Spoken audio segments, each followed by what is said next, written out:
Hey guys, welcome back. On today's episode, we're going to be taking a look at caching inside Laravel. Now, before we do that, guys, make sure you like the video and subscribe to the channel if you still haven't.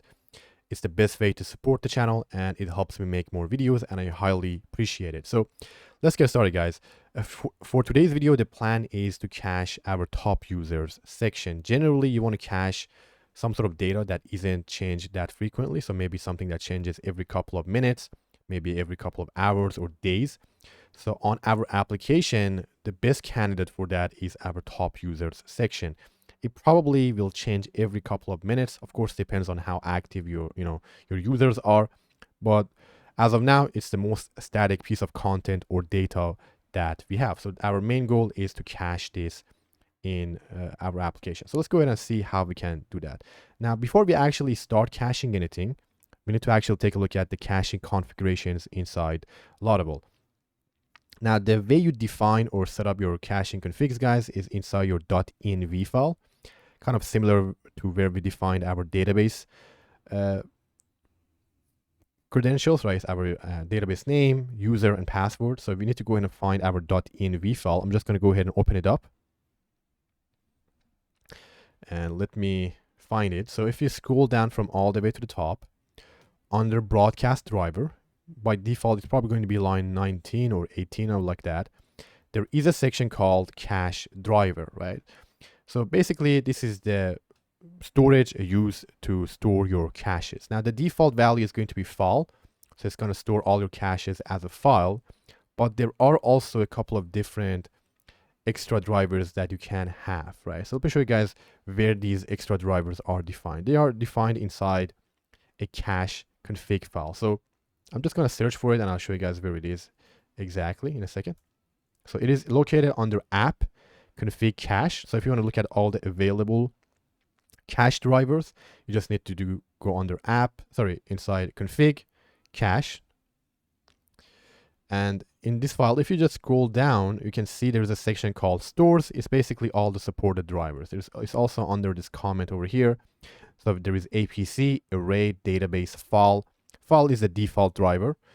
Memcache, Redis, DynamoDB, Laravel Octane, and then obviously you don't define anything, right? So generally, if you're on a production server, the most common use cases or the most common used drivers are going to be either Memcached or Redis.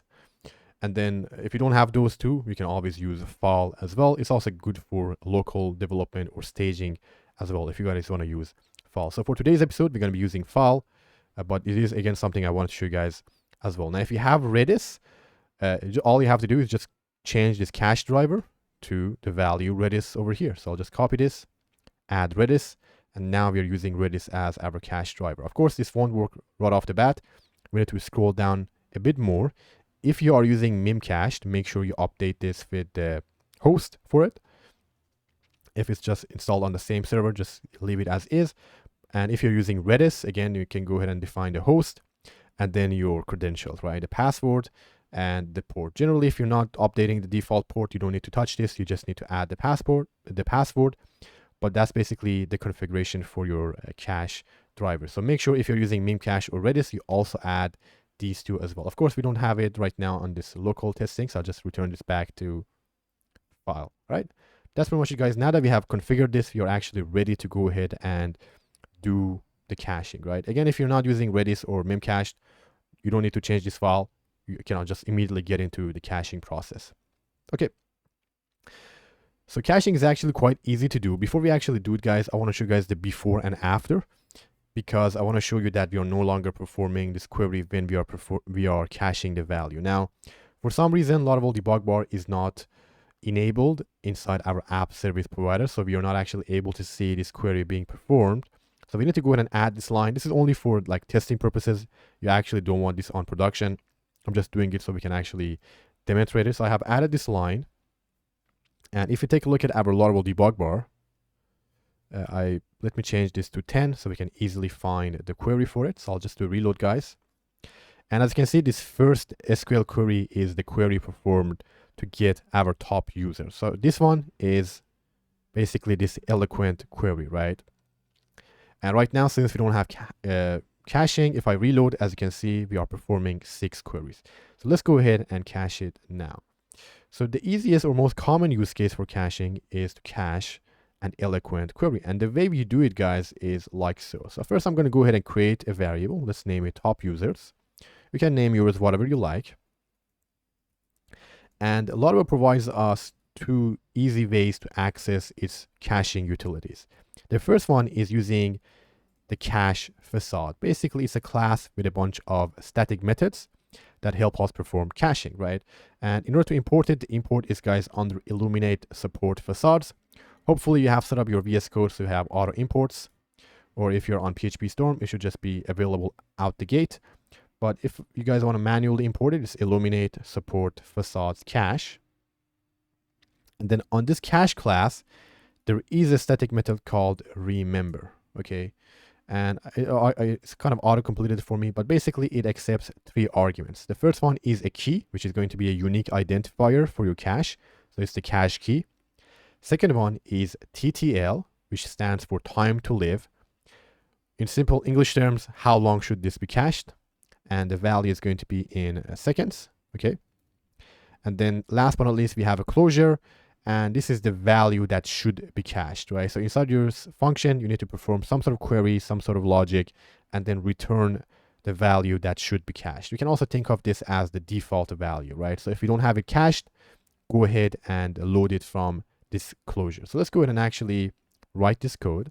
For the key, it's up to you guys what you want to use. I'm just going to go ahead and use our variable name as the cache key. So top users.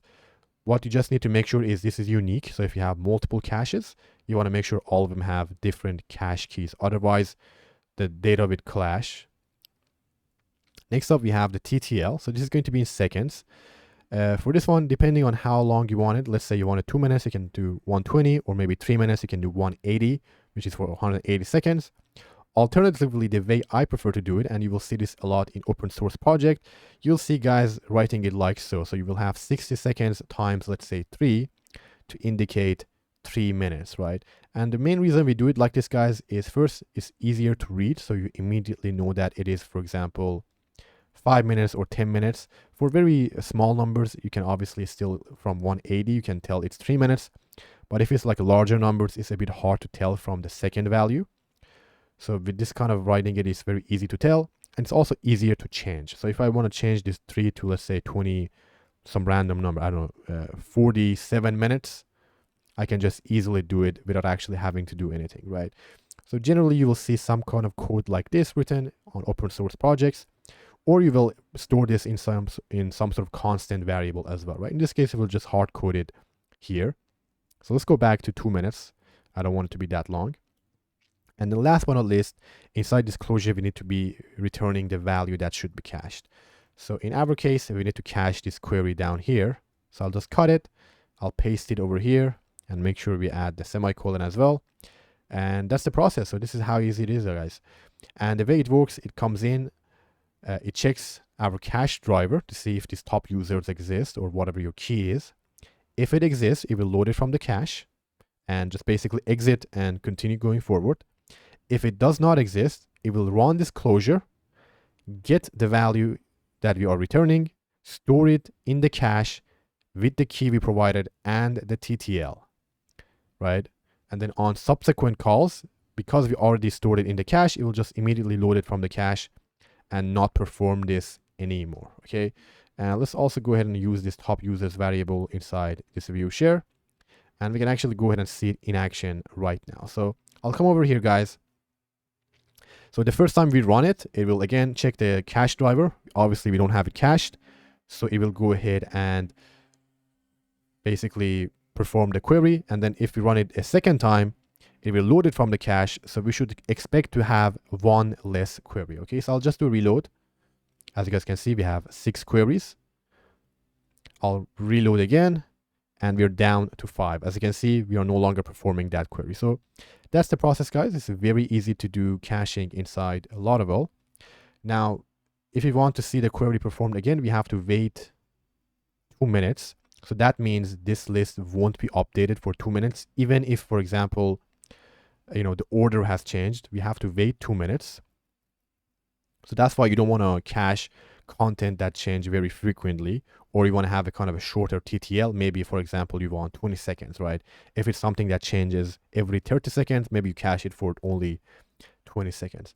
But if you want to clear the cache, maybe the data has changed, or maybe you're doing local development and you want to test it, you can actually do it with an artisan command. So you can open up your terminal and type in php artisan cache clear, and this will go ahead and manually clear all your cache. So now if I reload, we're back to 6 queries again, and it will cache it for a second time. So if I run it again and I go back, boom, it cleared the cache. So it's a very easy and convenient way to clear the cache. Last thing I want to show you guys is another way to pass in this TTL. So instead of passing it in seconds, for short dates, seconds is very easy to use. But if you want to, for example, pass in 7 days or a couple of days, it's very hard to pass it in days. In those cases, you can just pass in a time or date time object. So, and if you also take a look at this remember method definition, it accepts closure, date time interface, and date interval. So we can actually pass in the exact date we want it to expire. And the way we can do that, guys, you can go ahead and use the now helper inside Laravel. It basically returns a date time object or date object. And then from here, I believe it's returning actually a carbon object. Let's take a look. Well, we cannot see the implementation, but I believe it is returning a carbon object. But basically from this now, we can go ahead and call a bunch of different methods. For example, if you want to add minutes, we can do add minutes. So this will return 5 minutes from now, right? If we want it to be expiring in, let's say, 10 hours, we can do add hours.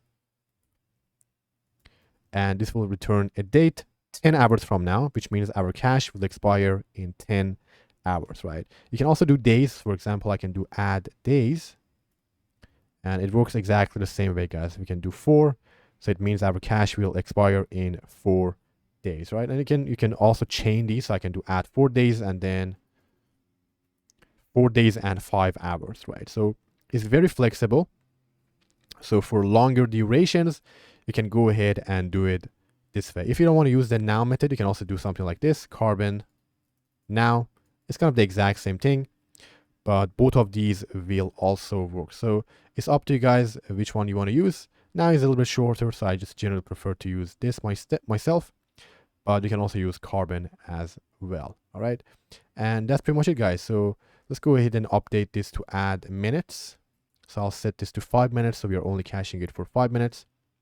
And that's the process, guys, for caching inside Laravel. Very easy and very convenient. And if you take a look at the code, it is indeed being cached. So that's it, guys, for today's episode. If you have any questions, you can ask me in the comment section below.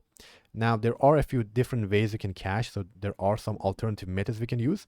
But the way I showed you guys is the most common way for caching eloquent queries. And it's going to probably be the one that you're going to be using majority of the time. There is one more called remember forever.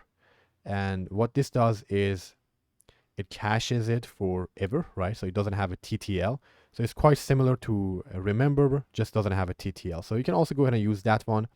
But personally, I generally tend to use remember itself instead of using remember forever. If you want it to be, for example, long duration, just give it a very long duration. But sometimes it is, of course, useful to have remember forever. And last but not least, guys, if you want to kind of clear the entire cache, you can go ahead and do cache flush. This is somewhat similar to doing PHP Artisan cache clear. It basically clears your entire cache, right? So if you do something like cache flush, it will just basically flush or delete the entire cache.